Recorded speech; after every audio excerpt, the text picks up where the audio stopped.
Hello, greetings to all of you, and welcome to today's devotion.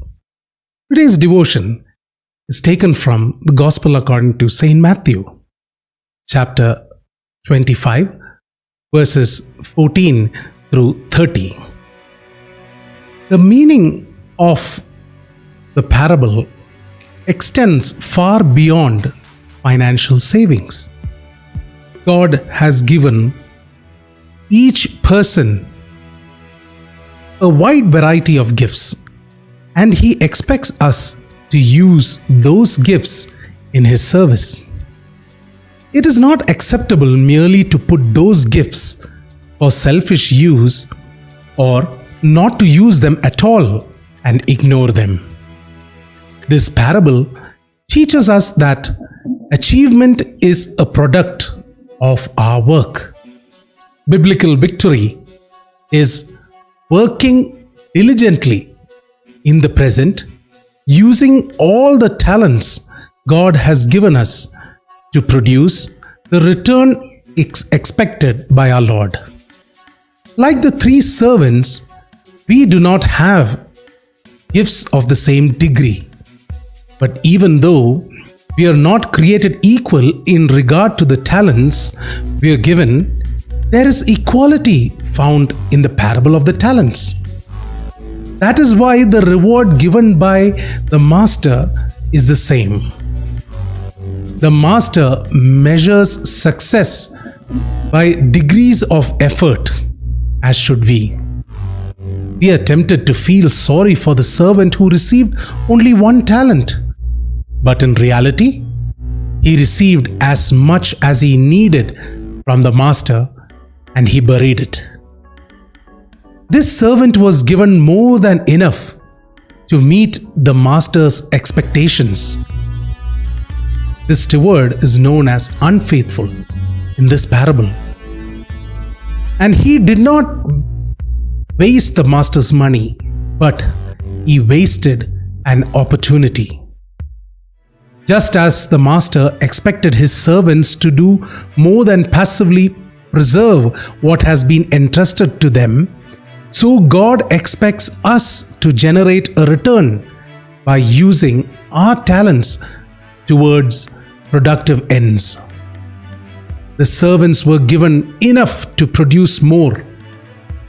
It is the same with the gifts God has given us. Someone said, diversity is woven into the fabric of creation. The parable of the talents teaches that God always gives us everything we need to do what He has called us to do.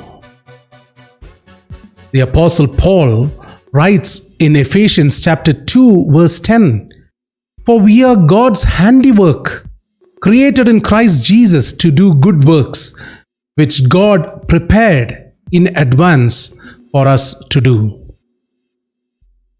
This COVID-19 is changing the way the world interacts, and the church is not immune to those changes.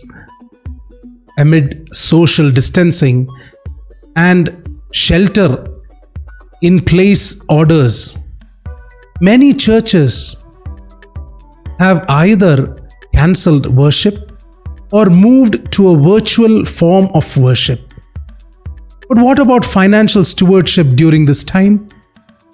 We have seen stories of famous athletes helping out certain venues and big companies that say that they are going to continue to pay employees despite losing revenue.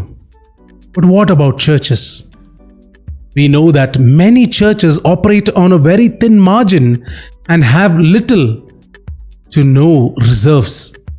Most of them are dependent on the gifts that are given by the people during a worship service. Churches living on thin margins are not going to be able to operate if people do not come to church and are not in church. If you aren't offering online giving, you need to start offering it immediately. The gifts we receive from God include skills, abilities, family connections, social positions, education, experiences, and more. Let us be a good steward for all resources. Dear brothers and sisters, we are all committed to ourselves, our family, and our church. Honor these commitments. Realize the joy in honoring it. And together, we continue to celebrate the impact and effect of what generosity and gratitude bring to our community. The cycle of giving and gratitude brings us together in times of challenge. Remember to give time to pray for your family and friends, for the homeless, first responders, government leaders. The list goes on. If you are viewing this, know that I am praying for you too. God bless you and your families. Praise the Lord. Thank you once again for joining in. And remember to click this link to learn and sing the song which speaks on what unity in the Lord means. Enjoy and see you soon.